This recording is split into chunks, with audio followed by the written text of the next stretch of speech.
오늘 여러분과 더불어서 보이지 않는 세계와 참 믿음이라는 주제를 가지고 우리의 그 믿음이라는 것은 언제 이것이 다 드러나게 되는가 라고 하는 이 문제를 가지고 성경에서 일러주신 내용을 한번 확인해 보도록 하겠습니다. 여러분, 믿음이 없다라고 한다면 구원이 가능할까요? 믿음이 없는 사람은 구원받을 수 없다라고 이렇게 성경에서 확실하게 규정을 하고 있습니다. 믿지 못하면 하나님 말씀에 순종할 수 없고, 순종이 되지 않으면 하나님의 어떤 주신 계명이든 율례든 그 가르침이든 따를 수가 없습니다. 보이지 않는 세계 속에 우리가 가지고 있는 믿음, 우리 자신의 어떤 믿음도 눈에 보이지 않기 때문에 내가 믿음을 크게 가지고 있는지 믿음을 작게 가지고 있는지 알 수가 없습니다. 그럼 보이지 않는 이 세계의 것을 볼 수 있도록 만들어내는 것이 있습니다. 그건 뭐냐 하면 어떤 상황을 주는 것이죠. 여러분들도 학창시절 과학 시간에 그런 경험이 있는지 모르겠습니다만 리터머스 시험지를 가지고 이 물질이 산성 물질인지 알칼리성 물질인지 구별해내는 그런 실험을 해본 경험이 있으십니까? 예. 처음에는 이 물질이 산성 물질인지 알칼리성 물질인지 알 수가 없습니다. 육안으로는 구분이 안 되기 때문에. 그러나 구분해낼 수 있는 그 방법이 리터머스 시험지를 그 액체 속에 넣어 봤을 때 어떤 색상으로 변화가 일어나는가를 통해서 이것이 산성이다, 알칼리성이다 하는 것을 가려냈던 그런 기억들이 다 있을 것입니다. 우리 믿음도 그렇습니다. 믿음의 세계라고 하는 것 눈으로 볼 수 있습니까? 눈으로 볼 수 없습니다. 눈으로 볼 수 없는 이 내용을 하나님께서는 어떻게 가려내실까요? 리터머스 시험지를 집어넣으시는 순간이 옵니다. 우리의 그 믿음이라고 하는 것은 항상 상황 속에서 각자가 가지고 있는 믿음의 분량과 믿음의 크기가 나타날 수밖에 없습니다. 외부의 어떤 상황과 환경 속에서라도 그 중심에 하나님에 대한 믿음을 늘 가지고 있었던 사람들은 끝까지 변화가 없습니다. 항상 하나님께서 함께 하신다는 믿음을 갖고 있기 때문에. 그러나 그렇지 못한 사람은 이 주위의 어떤 그 사람들이 그렇게 하니까 그냥 따라가는 사람들은 언젠가는 그 모든 내용들이 다 드러날 수밖에 없죠. 예, 그래서 성경에서는 너희가 믿음이 있는가? 이 문제를 항상 날마다 점검을 해보라고 했습니다. 우리 고린도후서 13장 열어보도록 하겠습니다. 13장 5절의 말씀 보시면 너희가 믿음에 있는가? 너희 자신을 어떻게 하라고요? 시험해보라고 했어요. 내가 과연 믿음이 있는 사람인지 없는 사람인지. 믿음이 없는 사람이라고 한다면 이 구원에 나아갈 확률이 없습니다. 너희가 믿음에 있는가? 너희 자신을 시험하고 너희 자신을 확정하라고 했습니다. 믿음에 있는지 확실하게 한번 자신을 증명을 해봐야 되겠습니다. 너희 자신을 확정하라. 예수 그리스도께서 너희 안에 계신 줄을 너희가 스스로 알지 못하느냐? 그리스도께서 우리 안에 계시고 성령과 신부께서 함께 하시고 날마다 우리가 이론적인 어떤 내용 속에서는 다 모두가 그런 믿음을 갖고 있노라고 이렇게 얘기들 하고 있습니다만 실상 어떤 상황이 오게 되면 상황 속에서는 이 모든 것이 달라져 버리니까 이런 것이 이제 굉장히 참 큰 문제가 되는 것입니다. 자, 여기 5절에 다시 봅니다. 너희가 믿음에 있는가? 너희 자신을 시험하고 너희 자신을 확정하라. 예수 그리스도께서 너희 안에 계신 줄을 너희가 스스로 알지 못하느냐? 그렇지 않으면 너희가 어떤 자라고요? 버리운 자니라고 했습니다. 예. 그럼 버리운 자라는 이 내용은 이 사람이 구원받을 수 있다는 뜻입니까? 하나님께서 버리시고 구원에서 배제되고 천국에서 버리운 이와 같은 위치에 우리가 놓이게 된다면 구원이 없다는 의미가 아니겠습니까? 6절의 말씀 보시면 우리가 버리운 자 되지 아니한 것을 너희가 알기를 내가 바라고 우리가 하나님께서 너희로 악을 조금도 행하지 않게 하시기를 구하노라 하고 했습니다. 우리가 믿음에 있는가? 너희 자신을 항상 시험해보고 너희 자신을 확정하라고 했습니다. 오늘의 우리의 삶이, 오늘의 나의 삶이 과연 믿음으로 지금 행하면서 하루를 살아가는가? 믿음으로 하지 않는 모든 것이 다 뭐라고 했죠? 죄라고 했습니다. 믿음으로 행하지 않는 모든 것은 전부 하나님 보시기에 죄라고 이렇게 일깨워 주셨기 때문에 오늘 이 시간 여러분들과 더불어서 우리는 항상 어떤 환경과 어떤 상황 속에서도 하나님께서 약속하신 언약의 길대로 나아갈 수 있어야 되죠. 주위에 어떤 여러 가지 많은 어떤 소문과 난리와 이런 어떤 상황 논리에 우리 믿음이 변형이 되거나 우리 믿음이 사라져버리게 된다면 우리 속에 하나님이 안 계신 겁니다. 그렇지 않겠습니까? 그래서 마태복음 7장에 우리 예수님께서 이런 가르침의 말씀을 주셨습니다. 마태복음 7장 24절입니다. 그러므로 누구든지 나의 이 말을 듣고 행하는 자는 그 집을 반석 위에 지은 지혜로운 사람 같으리니 비가 내리고 창수가 나고 바람이 불어 그 집에 부딪히되 무너지지 아니하나니 이는 주초를 반석 위에 놓은 연고요 나의 이 말을 듣고 행치 아니하는 자는 그 집을 모래 위에 지은 어리석은 사람 같으리니 비가 내리고 창수가 나고 바람이 불어 그 집에 부딪히면 어떻게 된다고요? 무너진다고 했습니다. 외부의 어떤 다른 상황이 발생되기 전에는 그 집을 모래 위에 지었던 반석 위에 지었던 두 종류의 그 집들이 다 건재합니다. 그러나 바람이 불고 창수가 일어나고 태풍이 불고 여러 가지 외부의 어떤 환경과 요인이 가해지게 된다면 그제서야 그 사람이 지었던 믿음의 집이 반석 위에 세운 믿음의 집인지 아니면 쓰러지고 무너질 집인지. 그래서 성경 말씀에는 너희가 믿음이 있는가 너희 자신을 항상 시험해보라 말이에요. 내가 과연 아버지 어머니께서 허락하신 그 믿음 가운데 제대로 지금 서 있는가? 나를 도우시는 이는 누구신가? 나를 또 이끄시는 이는 누구신가? 또 이 시온은 어떤 곳인가? 이 안전한 처소된 시온이라고 하나님께서는 수도 없이 말씀을 주시는데 안전하지 않는 것처럼 자꾸 오해를 하는 이런 어떤 믿음은 내가 갖고 있지 않는가 말이에요. 여러분, 시온은 아버지께서 계시고 어머니 하나님께서 함께 하시는 곳입니다. 그래서 고린도후서 13장에서도 너희가 믿음에 있는가? 항상 너희 자신을 시험하고 확정해보라 말이죠.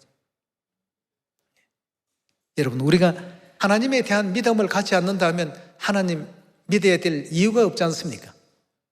안식일마다 하나님의 말씀을 듣고 배우고 하는 이 모든 일들은 결국 무엇을 위해서겠습니까? 우리가 믿음을 갖고 또 하나님께서 주신 말씀대로 행하기 위해서 그렇게 하는 것 아니겠습니까? 그래서 우리가 가진 이 모든 보이지 않는 이 믿음을 하나님께서는 보게끔 나타낼 수 있도록 하게 위해서 항상 여러 가지 상황을 주십니다. 상황을 주셨던 하나의 어떤 표본이 되었던 사례가 40년 광야 생활이었습니다. 이스라엘 백성들 애굽 땅에서 나올 때 하나님에 대해서 어떤 기대를 가졌겠습니까? 애굽 왕 바로마저도 굴복시킨 전지전능하신 우리 하나님 정말 참 대단하시다. 이렇게 하면서 애굽 땅에서 나왔습니다. 10가지의 어떤 재앙을 내리시는 그 권능도 참으로 시대와 역사를 하나님께서 이끌어 가신다는 것도 이스라엘 백성들은 전부 다 느끼고 나온 가운데 있습니다. 그런 어떤 일순간적인 믿음이지만 믿음을 갖고서 그들이 하나님의 그 역사하시는 홍해 바다가 갈라지는 놀라운 어떤 장면도 목격했고 홍해 바다를 건넜습니다. 뒤따라오던 애국 군대를 완전히 다 엄몰시키시는 하나님의 전능하신 광경도 보았습니다. 이스라엘 백성들이 정말 참 부인할 수 없는 하나님의 능력을 현장에서 바로 또 체험했던 그런 순간이었습니다. 그런데 광야 생활 막상 시작을 하고 보니까 이 광야라고 하는 곳은 비옥한 어떤 땅이 아니죠. 말 그대로 황무지 땅입니다. 한 달 정도면 충분히 갈 수 있겠다고 생각하고 한 달 먹을 양식을 준비해 왔는데 양식도 다 떨어지고 먹을 것도 없고 또 물도 찾아보니까 마실 물도 없고 말이죠. 또 물을 구하려고 보니까 강이 흐르는 곳도 없고 황야에서 그 물이 흐르는 그런 강이 있을 리가 없죠. 그렇지 못한 환경과 그렇지 못한 상황에 이제 들어가게 되니까 각자가 가지고 있었던 믿음의 이제 바닥을 보이기 시작했던 겁니다. 전부 믿음의 바닥을 보입니다. 주변 사람들이 원망하면 같이 원망하고 불평하면 같은 그 불평에 동참하고 말이죠. 여러분, 믿음은 그래서 고린도후서 13장 5절에 뭐라고 했습니까? 믿음을 과연 제대로 갖추고 있는지 자기 자신을 시험해보고 자기 믿음에 대한 확정을 하라고 했습니다. 그 이스라엘 백성들은 거기에서 이제 자기들의 믿음을 하나님 앞에 내보이기 시작한 겁니다. 애굽 땅에서 나올 때는 6월절의 그 크신 권능으로 강력한 왕권을 가지고 있었던 애굽 왕 바로마저도 두 손 두 발을 다 들고 하나님 앞에 항복을 했습니다. 다 풀어줄 테니까 너희들 이제 애굽 땅에 있지 말고 다 나가거라 말이죠. 이렇게 해서 6월절의 그 권능으로 말미암아 이스라엘 백성들이 해방받고 광야 생활을 시작했던 것 아니겠습니까? 광야에는 억압하던 바로도 없습니다. 조롱하는 애굽 백성들도 없습니다. 자기들을 종으로 삼고 채찍질하는 그런 어떤 흉폭한 감독관들도 없습니다. 아주 평화로운 세계로 나왔습니다. 그러나 평화로운 세계로 나왔는데 거기에 뭐가 기다리고 있었습니까? 자신의 어떤 그 믿음을 전부 내보여야 할 어떤 상황이 왔습니다. 사람의 생존에 있어서 가장 필요한 먹을 것, 생존에 가장 필요한 마실 것, 이 두 가지가 그곳에는 없었습니다. 차라리 자유가 없을지언정 먹을 것과 마실 것은 애굽 땅에서는 많이 있었습니다. 충분했습니다. 그러나 자유를 찾아서 홍해를 건너고 보니까 광야에서는 먹을 것이 없고 마실 것이 없습니다.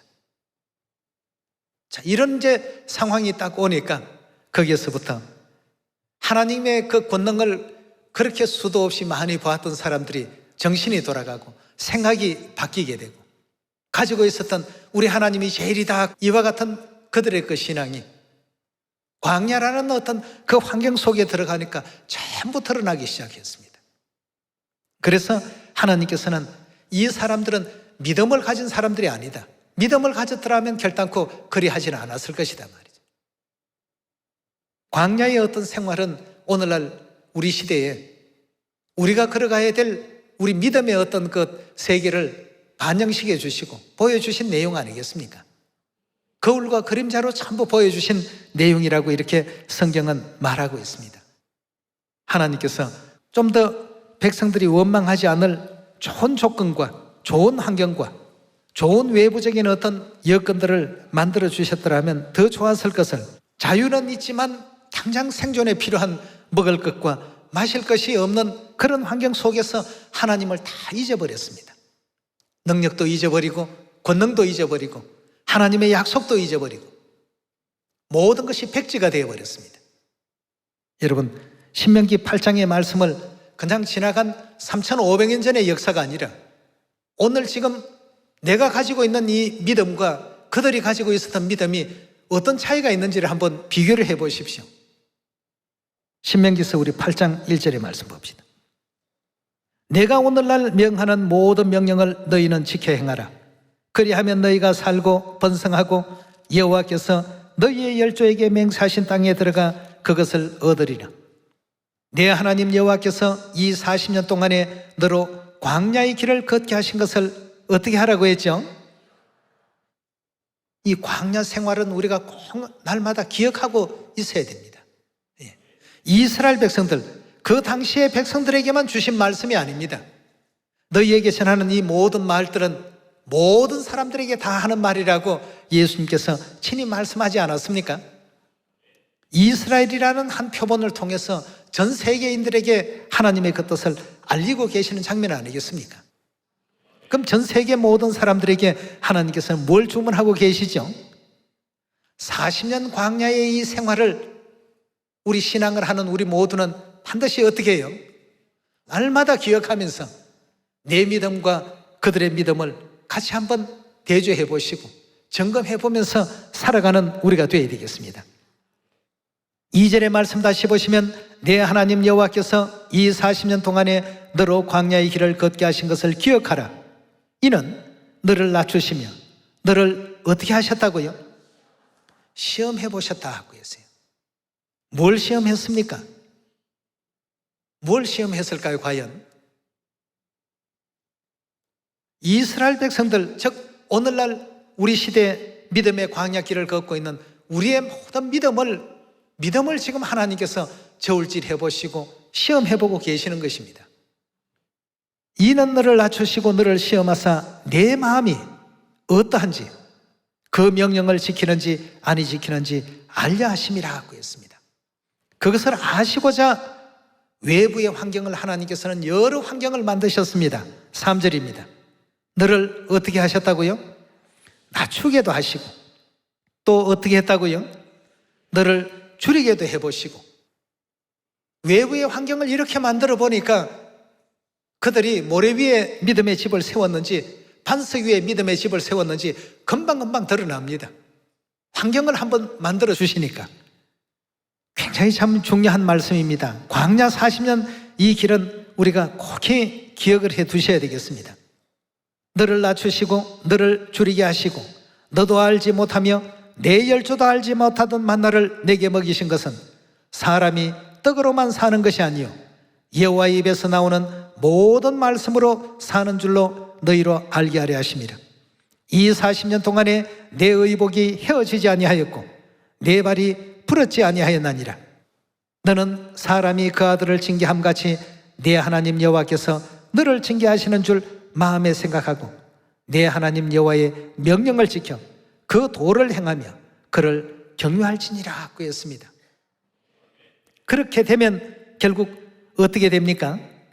내 하나님 여호와께서 너로 아름다운 땅에 이르게 하시나니 그곳은 골짜기에든지 산지에든지 시내와 분천과 샘이 흐르고 밀과 보리의 소산지요 포도와 무화과와 석류와 감람들의 나무와 꿀의 소산지라. 너의 먹는 식물에 결핍함이 없고 내게 아무 부족함이 없는 땅이며 그 땅의 돌은 철이요 산에서 동을 캘 것이라. 내가 먹어서 배불리고 내 하나님 여호와께서 옥토로 내게 주셨음을 인하여 그를 찬송하리라 하고 했습니다. 마침내는 이제 이런 축복 가운데로 이끄시기 위해서 이스라엘 백성들로 하여금 젖과 꿀이 흐르는 가나안 땅에 들어가게 하신 하나님의 그 뜻은 오늘날 믿음의 광야 길을 걷고 있는 우리 모두에게 참으로 하나님께 찬송이 저절로 나올 수 있을 만한 세계로 이끌어 주시기 위해서 그 과정에는 뭘 두셨습니까? 하나님께서 전부 시험해 보셨다 하고 했습니다. 과연 이 사람들이 영원한 젖과 꿀이 흐르는 가나안 땅에 들어올 만한 자격이 있는 사람들인지 그런 믿음을 갖고 있는 사람들인지 40년 동안 줄이게도 하시고 목마르게도 해보시고 외부의 어떤 그 침략을 받게 해서 여러 가지 또 어려운 고통 가운데 있게도 하시고 때로는 또 우상 숭배를 하는지 아니하는지 지켜보기도 하시고 여러 많은 상황이 광야 40년 생애 동안에는 전부 일어났습니다. 이제 앞으로 우리가 가야 할 길은 먼데 먹을 것이 없는데 이거 앞으로 어떻게 살 것인가? 차라리 애굽 땅에 그냥 살았더라면 더 나을 뻔하지 않았는가? 백성들의 입에서 어떤 말이 나오든 하나님께서는 다 듣고 계셨습니다. 거기에서 이제 그들의 그 중심에 어떤 마음을 가지고 하나님을 대하는지를 다 찾아내신 것입니다. 그들이 가나안 땅에 들어갈 수 있었습니까? 한 사람도 없었더라고 했습니다. 애굽 땅에서 하나님의 놀라운 어떤 능력의 기적을 바라보면서 나왔던 그 사람들 가운데 20세 이상 된 장정으로서는 여호수아와 갈렙 외에는 없었더라고 했습니다. 두 사람만이 하나님에 대한 절대적인 어떤 믿음을 가졌다는 뜻 아니겠습니까? 어떤 상황에 놓아두더라도 우리 하나님 최고시다. 어떤 상황에 놓아두시더라도 우리 하나님이 우리와 함께 계신다. 대적들의 어떤 침공을 받아도 우리 하나님께서 계시는 이 시온이다 말이에요. 끝까지 어느 순간이라도 항상 하나님을 생각하고 하나님의 그 인도를 생각했던 여호수아와 갈렙 외에는 외부의 어떤 상황 논리에 전부 빠져버렸습니다. 12장탄군의 얘기 가운데서도 그런 내용이 있습니다. 물론 그 속에 여호수아와 갈렙도 같이 포함이 되어서 12명의 정탐꾼이 형성이 되었습니다. 장차 들어갈 가나안 땅이 어떤지 미리 이제 한번 정탐해보고 오라고 모세를 통해서 12명이 이제 파견이 되었습니다. 각 지파의 최고의 어떤 믿음을 가진 사람들, 성경에는 두령이라고 이렇게 표현되어 있는데 제일 이제 앞선 자들이라는 뜻입니다. 그런 사람들이 전부 갔다 왔는데 10명이 상황 논리에 빠져버렸습니다. 가보니까 성도 뭐 대단하고 우리가 감히 공격할 만한 그런 대상이 아니더라. 우리로서는 감당할 수 없는 적들이더라 말이죠. 그리고 사람들도 얼마나 참 기골이 장대하고 크든지 우리가 감히 그들과 대적해서 이길 수 있다는 확률은 천문학적인 숫자에 불과한 어떤 그런 내용이다 말이죠. 하나님께서 믿음을 지켜보시기 위해서 다 그런 환경을 만들어 두셨습니다. 이렇게 해서 그렇게 대단하다고 이렇게 평가했던 그 무리들을 여호수아와 갈렙은 뭐라고 평가했습니까? 저들은 전부 우리 밥이다, 아무것도 아니다 말이에요. 저들의 신은 저들에게서 떠났고 저들은 우리 앞에 아무것도 아니다. 우리 전능하신 하나님께서 우리와 함께 계시지 않느냐. 우리 군대가 보기는 이렇게 보여도 하나님께서 이끄시는 군대다 말이죠. 여러분, 이런 상황이 왔을 때 한쪽 무리는 이건 포기하자, 우리가 해봐야 이건 되지 못할 어떤 그런 상대다 말이에요. 한쪽 무리는 어떻습니까? 그렇지 않다. 하나님이 우리와 같이 계시는데 여기에서 이제 그들의 어떤 믿음이 어떠했는지 광야 40년의 생활을 항상 하나님께서는 기억하라고 이렇게 말씀을 주셨습니다.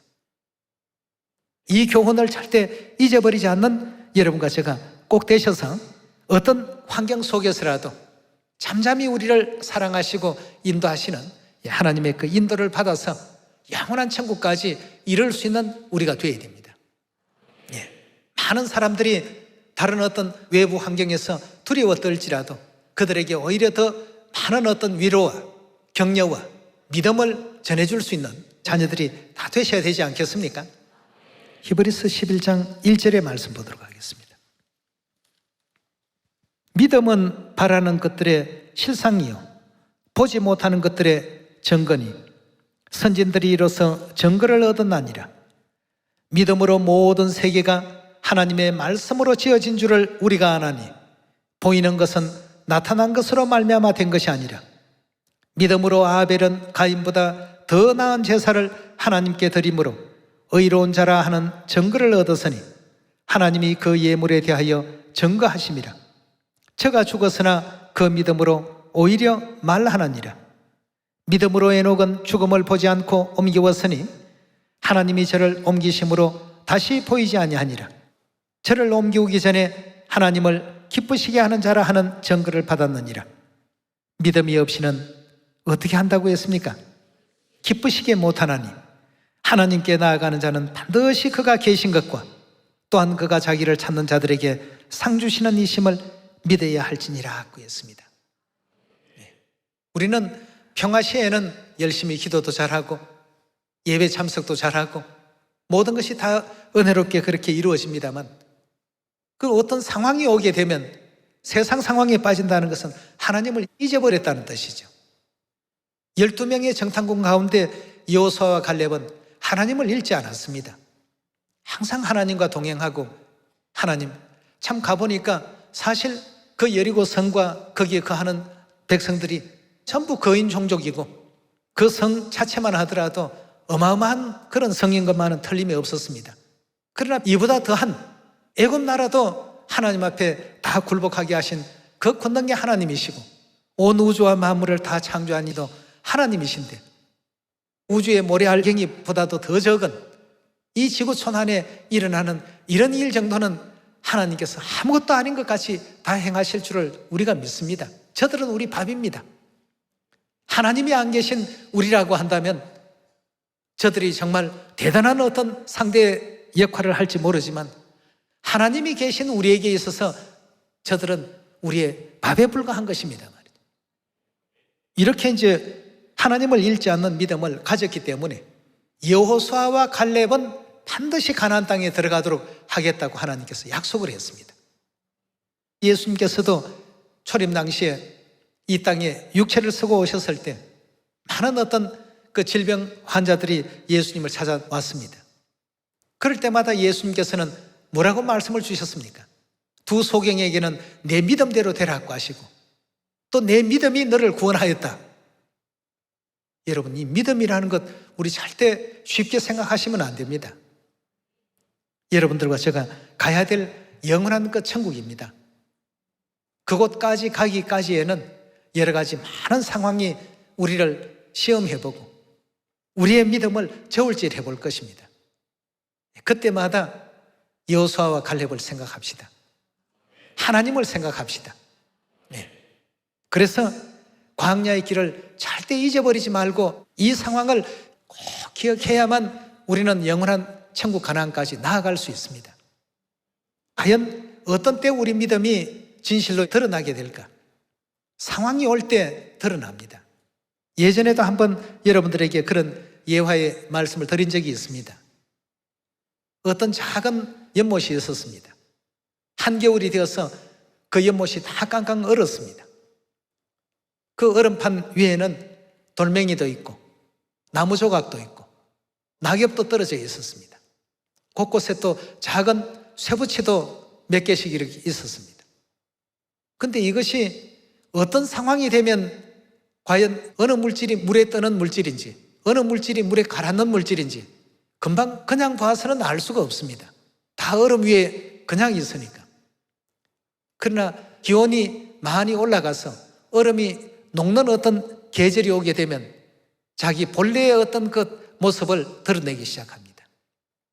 돌과 쇠붙이는 어떻게 했습니까?